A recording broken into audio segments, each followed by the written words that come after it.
Hello दोस्तों, आज हम बात करते हैं अपनी फिजिक्स की क्लास फर्स्ट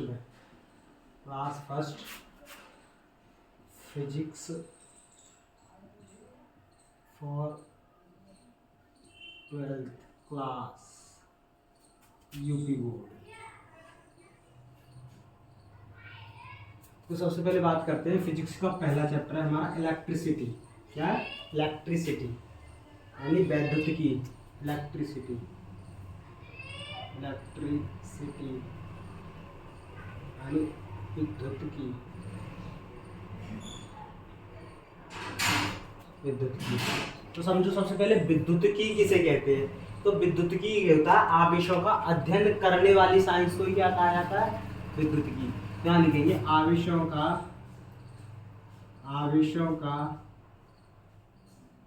अध्ययन करने वाली विज्ञान को ही क्या कहा जाता है? विद्युतिकी। विद्युतिकी कहा जाता है। विद्युतिकी आवेशों का अध्ययन कहा जाता है। इंग्लिश की बात करें तो the study of charge is called electricity.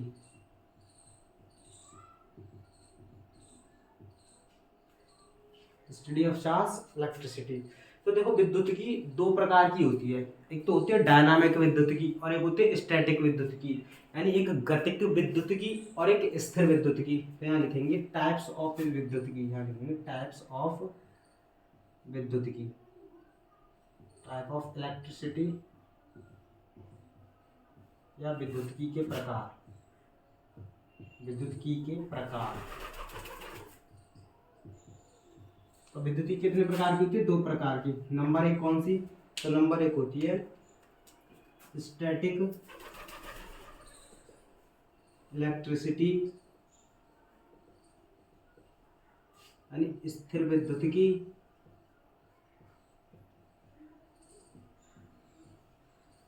Number दूसरी होती है डायनामिक इलेक्ट्रिसिटी यानी गतिक विद्युतिकी। गतिक विद्युतिकी। ठीक है। तो देखो, सबसे पहले शब्दों का मतलब समझो। स्टैटिक का मतलब क्या होता है? विराम अवस्था यानी रेस्ट कंडीशन। तो देखो, जब आवेश का अध्ययन हम किस कंडीशन में करें? रेस्ट कंडीशन में करें तो उसे कहा जाता है स्थिर विद्युतिकी। और जब आवेश का अध्ययन किस कंडीशन में करें? मूवेबल फॉर्म में करें यानी डायनामिक कंडीशन में करें तो उसे क्या कहा जाता है? गतिज विद्युतिकी। तो ये इनकी डेफिनेशन हो गई। तो आवेशों का स्टैटिक वर्ड का मतलब क्या होता है? यहाँ लिख लेना रेस्ट कंडीशन। रेस्ट कंडीशन और हिंदी में लिखें तो विराम अवस्था। क्या? विराम अवस्था। और विराम शब्द का मतलब ही क्या होता है? पोस्ट में और लिखना चाहो तो रुकी हुई अवस्था। रुकी हुई अवस्था। ठीक है। तो यहाँ लिखेंगे आवेशों का अध्ययन विराम अवस्था में करने वाली विज्ञान को क्या कहा जाता है? स्थिर विद्युतिकी कहा जाता है। ठीक है, ये लिख दो यहाँ पर डेफिनेशन। तो आवेशों का उनकी विराम अवस्था में अध्ययन करने वाली विज्ञान को आवेशों का अध्ययन विराम अवस्था में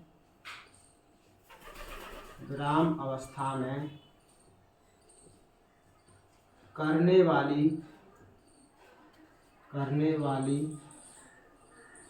विज्ञान को क्या कहा जाता है? स्थिर विद्युतिकी। स्थिर विद्युतिकी कहा जाता है या विद्युतिकी कहा जाता है।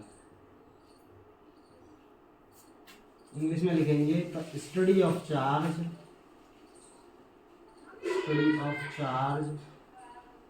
इन रेस्ट कंडीशन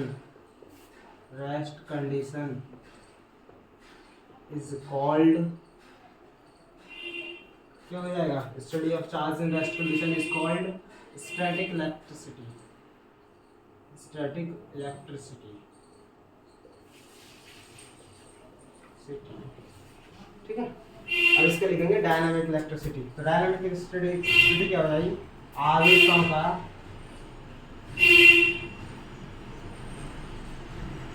अध्ययन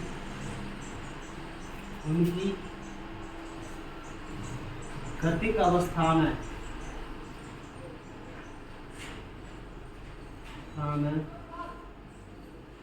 करने वाली विज्ञान को क्या कहा जाता है, डायनामिक इलेक्ट्रिसिटी, यानी गतिक विद्युतिकी कहा जाता है। गतिक विद्युतिकी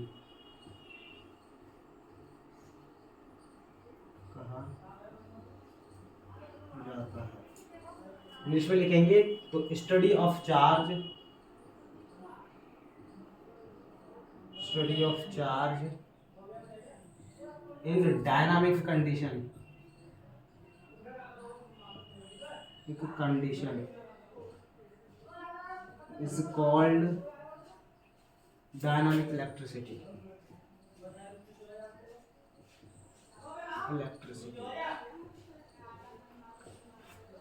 अब देखो मैंने आपको रेस्ट कंडीशन और डायनामिक कंडीशन दोनों बता दी, किसका, आवेश की। यानी आवेश हमारा जब रेस्ट कंडीशन में होता है तो उसकी सहायता से उसका अध्ययन, रेस्ट कंडीशन में आवेश का अध्ययन जब किया जाता है तो उसे कहा जाता है स्टैटिक इलेक्ट्रिसिटी। और जब आवेश का अध्ययन डायनामिक कंडीशन में करते हैं हम लोग तो उसे क्या कहा जाता है, डायनामिक इलेक्ट्रिसिटी। अब देखो रेस्ट कंडीशन का मतलब क्या होता है, रुकी हुई अवस्था यानी विराम अवस्था, और डायनामिक कंडीशन का मतलब क्या होता है, मूवेबल फॉर्म यानी गति की अवस्था। अभी बात समझ में आता है। अब सबसे पहले समझते हैं हम आवेश क्या होता है। यहाँ तक तो मैंने आपको समझा दिया कि इलेक्ट्रिसिटी क्या थी, अब मैं समझा रहा हूँ आपको आवेश क्या होता है। तो देखो आवेश की डेफिनेशन समझते हैं सबसे पहले।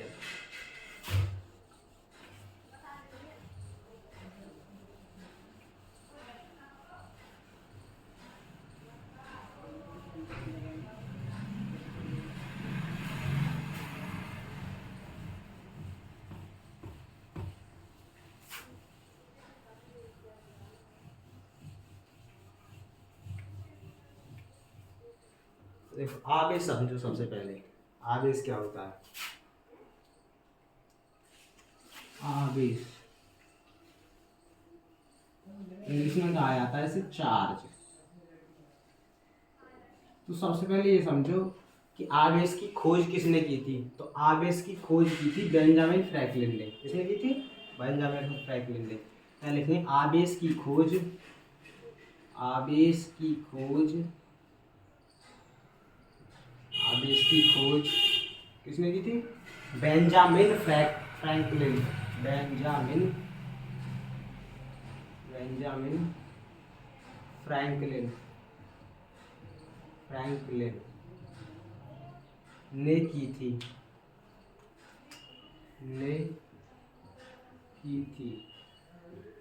तो charge is discovered by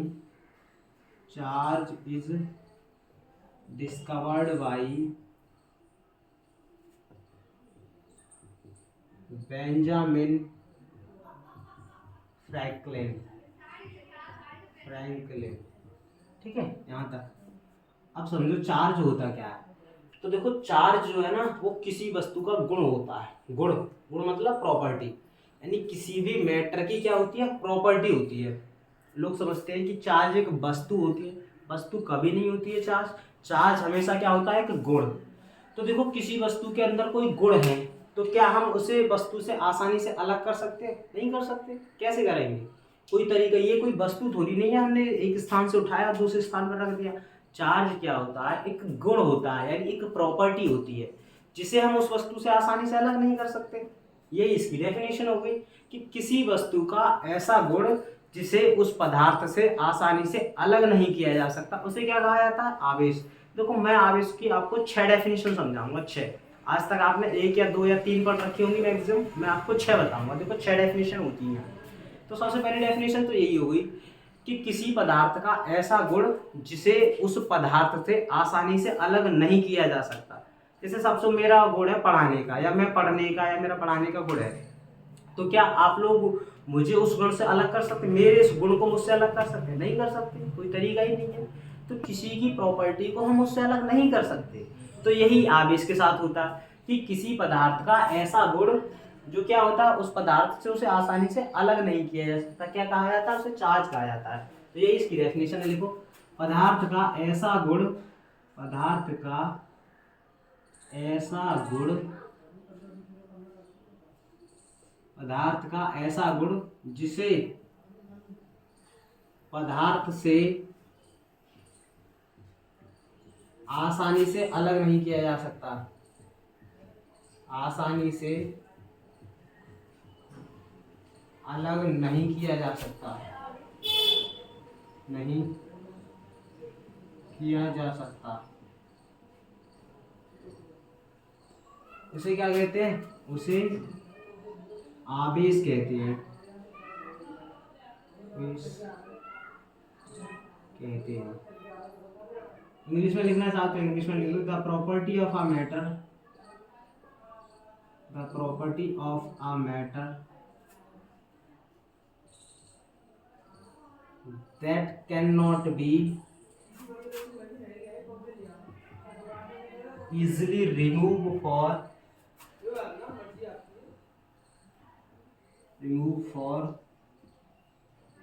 that matters, यानी उस पदार्थ से क्या नहीं किया जा सकता, आसानी से अलग नहीं किया जा सकता। दूसरी डेफिनेशन लिखो। ये तो क्या हो गई, फर्स्ट डेफिनेशन, इसे लिख लो फर्स्ट डेफिनेशन। फर्स्ट डेफिनेशन आवेश की क्या हुई है, फर्स्ट डेफिनेशन। दूसरी डेफिनेशन लिखो आवेश की।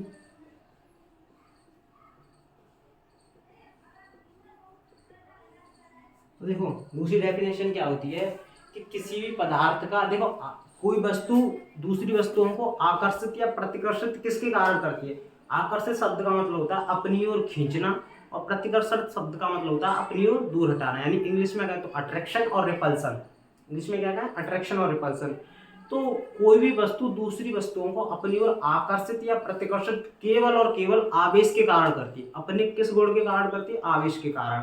तो किसी पदार्थ का ऐसा गुण जो वस्तुओं को क्या करता है, अपनी ओर आकर्षित करता है या प्रतिकर्षित करता है, उसे क्या कहा जाता है, आवेश। तो लिख लो यहाँ डेफिनेशन कि किसी पदार्थ का ऐसा गुण या पदार्थ का ऐसा गुण, पदार्थ का ऐसा गुण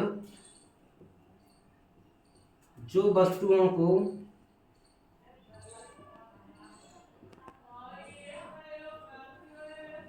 को अपनी ओर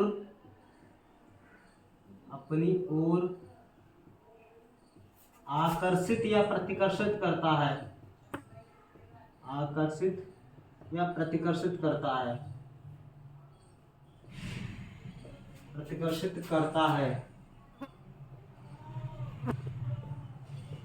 उसे क्या कहा जाता है, आवेश कहा जाता है, आवेश कहा जाता है। अब देखो इसमें दो वर्ड है, एक तो है आकर्षित वर्ड और प्रतिकर्षित वर्ड। तो मैं इनकी इंग्लिश में डेफिनेशन लिख दे रहा हूँ, उसके बाद आकर्षित और प्रतिकर्षित शब्द का मतलब बताऊंगा मैं तुम्हें, इनका मतलब क्या होता है। तो देखो सबसे पहले लिख लो the property of matter, the property of matter, matter which attract and repulse the another things to each other,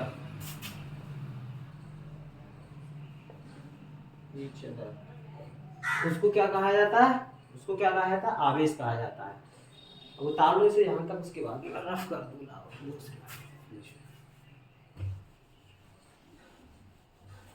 दो डेफिनेशन समझ में आ गई। अब बात करते हैं तीसरी डेफिनेशन।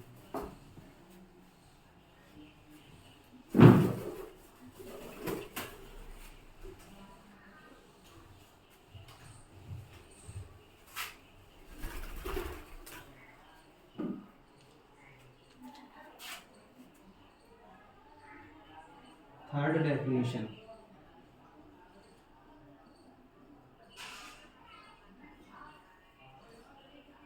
देखो आकर्षित और प्रतिकर्षित शब्द का मतलब समझो सबसे पहले। चलो मैं इन शब्द का मतलब समझाऊं। आकर्षित, उसके बाद थर्ड डेफिनेशन लिख पाता हूँ। एक तो प्रतिकर्षित। प्रतिकर्षित तो देखो जब दो वस्तुएं एक दूसरे के पास आती हैं, क्या आती हैं? एक दूसरे के पास आती हैं, पास, एक दूसरे के पास आती हैं यानी एक दूसरे की ओर आती हैं, तो उसे क्या कहा जाता है? आकर्षित। और जब दो वस्तुएं एक दूसरे से दूर जाती हैं उन्हें क्या कहा जाता है? प्रतिकर्षित। तो आकर्षित शब्द का मतलब होता है खींचना, और प्रतिकर्षित शब्द का मतलब होता है दूर हटाना। आगे आप समझते हैं। और ये वस्तुएं दूर हटती हैं या पास आती हैं, वो किस गुण के कारण आती हैं?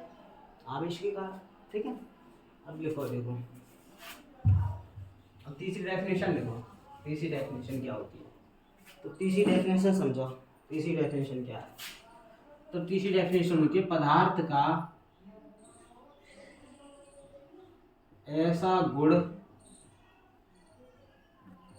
जो इलेक्ट्रॉनों के ट्रांसफर से उत्पन्न होता है, इलेक्ट्रॉनों के आदान प्रदान से उत्पन्न होता है, इलेक्ट्रॉनों के स्थानांतरण या कह सकते हैं आदान प्रदान, या क्या क्या कह सकते हैं? आदान प्रदान। आदान प्रदान से उत्पन्न होता है, उत्पन्न होता है, उसे क्या कहा जाता है? आवेश कहते हैं, आवेश कहते हैं। ठीक है, क्या कहते हैं? आवेश। चौथी डेफिनेशन, इलेक्ट्रॉनों के आदान प्रदान से यानी इलेक्ट्रॉनों के स्थानांतरण से जो गुण उत्पन्न होता है उसी को क्या कहा जाता है? आवेश। चौथी डेफिनेशन समझो। अब देखो इलेक्ट्रॉनों का स्थानांतरण का मतलब क्या होता है? इलेक्ट्रॉन एक परमाणु से दूसरे परमाणु में जाते हैं या दूसरे परमाणु से उस परमाणु में आते हैं, यानी आदान प्रदान जब होता है तो उसी को क्या कहा जाता है? उनसे जो गुण उत्पन्न होता है वो उसे क्या कहा जाता है? आवेश। अब चौथी डेफिनेशन समझो।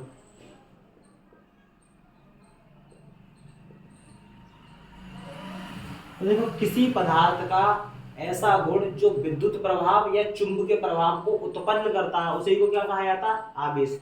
यानी बिजली का इफेक्ट और मैग्नेटिक इफेक्ट, यानी इलेक्ट्रिक इफेक्ट और मैग्नेटिक इफेक्ट किसके कारण जनरेट होता है? आवेश के कारण। तो पदार्थ का ऐसा गुण जो क्या करता है? उत्पन्न विद्युत प्रभाव और मैग्नेटिक प्रभाव यानी चुंबकीय प्रभाव। अब विद्युत प्रभाव क्या होता है? देखो बिजली प्रवाहित होती है इन तारों में, जैसे कोई तार जा रहे हैं उन तारों के अंदर बिजली प्रवाहित हो रही है, तो उस बिजली प्रवाहित होने का सबसे मेन कारण क्या होता है? आवेश। और आवेश किसका गुण होता है? इलेक्ट्रॉन का। आवेश किसका गुण होता है? इलेक्ट्रॉन का। तो इलेक्ट्रॉन्स के ट्रांसफर के कारण ही या इलेक्ट्रॉन्स के मूवेबल फॉर्म या रेस्ट कंडीशन में कारण ही तो बिजली उत्पन्न होती है। तो वही उसने कहा है कि किसी पदार्थ का ऐसा गुण जो क्या जनरेट करता है? विद्युत प्रभाव या चुंबकीय प्रभाव। तो यहाँ लिखेंगे किसी पदार्थ का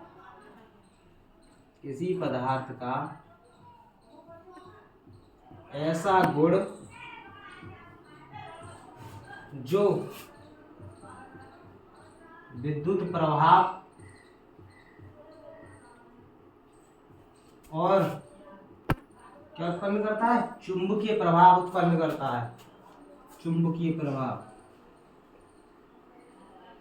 चुंबकीय प्रभाव उत्पन्न करता है, उत्पन्न करता है, उसे क्या कहते हैं? आवेश कहते हैं। आवेश कहते हैं। ठीक है, तीन डेफिनेशन हो गई, चार। पांचवी डेफिनेशन लिखो, देखो इसकी। अब देखो दो डेफिनेशन जो है ना वो सूत्र वाली है, मतलब सूत्र से यानी फॉर्मूले से कैसे हम डेफिनेशन बनाते हैं।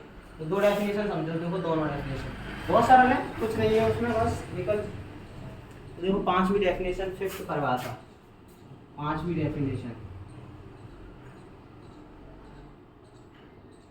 देखो Q बराबर क्या होता है? I इंटू टी, यानी ये फॉर्मूला पढ़ रखा हो आपने। तो Q क्या होता है? आवेश यानी चार्ज, और I क्या होती है? विद्युत धारा, विद्युत धारा, और T क्या होता है? समय। तो ये इसकी डेफिनेशन हो गई। देखो क्या हुई? विद्युत धारा और समय के गुणनफल को क्या कहा जाता है? आवेश। विद्युत धारा और समय, और ये किसका चिन्ह है? गुणनफल का, गुणनफल का। तो क्या डेफिनेशन हुई, विद्युत धारा और समय के गुणनफल को क्या कहा जाता है, आवेश। तो लिखो यहाँ से, विद्युत धारा और समय के गुणनफल को, और समय के गुणनफल को क्या कहा जाता है, आवेश कहा जाता है, इस कहा जाता है। ठीक है, छठी डेफिनेशन देखो,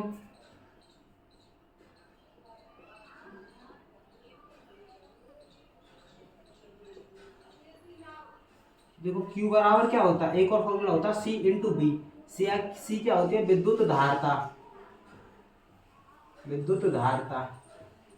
और बी क्या होता है, विभव। इसकी डेफिनेशन तुम लोगों को खुद लिखनी है। विद्युत धारता और विभव के गुणनफल को क्या कहा जाता है, आवेश। विद्युत धारता और विभव के गुणनफल को क्या कहा जाता है, आवेश। तो ये देखो 6 डेफिनेशन होगी आवेश की। अब नेक्स्ट वीडियो में मैं इनके मात्रक क्या होते हैं, इनकी विमा क्या होती है, इनको मापने के उपकरण क्या होते हैं, और ये आवेश जनरेट कैसे होते हैं, धनावेश क्या होता है, ऋणावेश क्या होता है, इनकी डेफिनेशंस क्या है, इनके न्यूमेरिकल्स क्या है, आवेश का क्वांटीकरण, प्रॉपर्टी, सारी की सारी चीजें जितनी भी है फिजिक्स के चैप्टर में, उसमें मैं सारी की सारी कराऊंगा विद न्यूमेरिकल। हर एक न्यूमेरिकल को हम पढ़ेंगे, सारी प्रॉपर्टी। दोस्तों एक और चीज कहना चाहूंगा मैं आप लोगों से, अगर मेरी वीडियोस आपको अच्छी लगती हैं तो आप इन्हें लाइक कर दीजिएगा और चैनल को सब्सक्राइब कर दीजिएगा। मैं आपका इस यूट्यूब चैनल पे पूरा फिजिक्स का कोर्स कंप्लीट कराऊंगा विदाउट एनी चार्जेस। यानी इस चैनल पर आपको पूरा फिजिक्स का, केमिस्ट्री का और मैथ का 12th क्लास का पूरा सिलेबस कंप्लीट मिलेगा। मुझ पर विश्वास करना, मैं पूरा का पूरा आपको 12th के एग्जाम तक सिलेबस कंप्लीट करके दूंगा। बस आपसे एक ही रिक्वेस्ट है कि अगर आपको वीडियोस अच्छी लगती है तो उन्हें शेयर कीजिए, अपने दोस्तों को बताइए और लाइक कीजिए। थैंक यू, धन्यवाद।